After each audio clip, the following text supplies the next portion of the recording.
Let's have a conversation about difficult philosophy. By the end of this video, I'm going to give you 3 things that have actually helped me quite a bit to understand these books. Now, if you're reading, Aristotle's Nicomachean Ethics, or Hume, or Nietzsche, or Heidegger, whatever it is, these things are tough, and I've really been struggling myself to understand them. And so I have found 3 very simple things that are making an immediate improvement, and I hope to help you. Let's jump into it.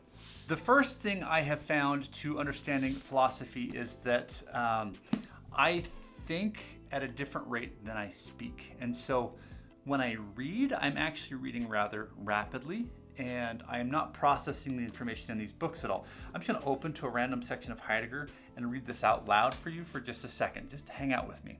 Consciousness gives us something to understand. It discloses. From this formal characteristic arises the directive to take this phenomenon back to the disclosedness of Dasein. I don't even know what that word means. D-A-S-E-I-N.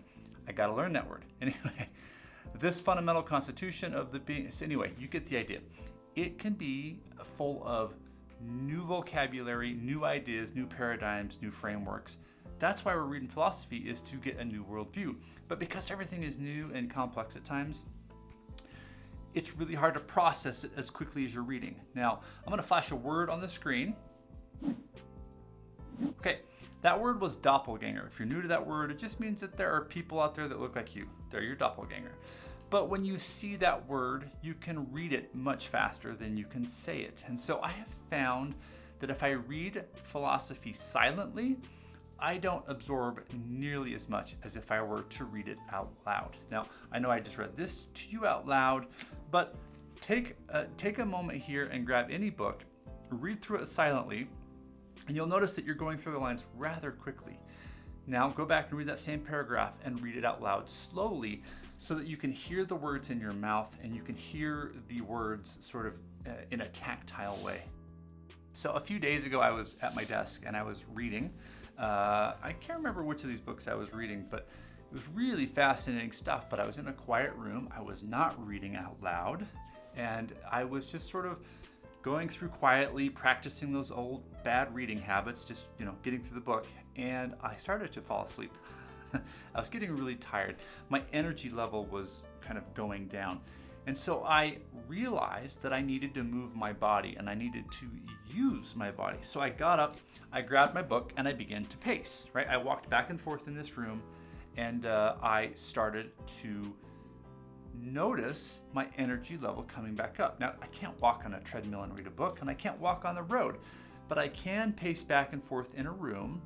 Reading out loud and walking has really sort of stimulated blood flow, oxygenates the mind, whatever. I don't know the science. All I know is anecdotally, I feel better when I'm doing this, and I'm, for whatever reason, comprehending more in these complicated texts. So pay attention to your energy level, and if it's starting to crash, instead of maybe over-caffeinating, just get up and pace back and forth. It is a game changer.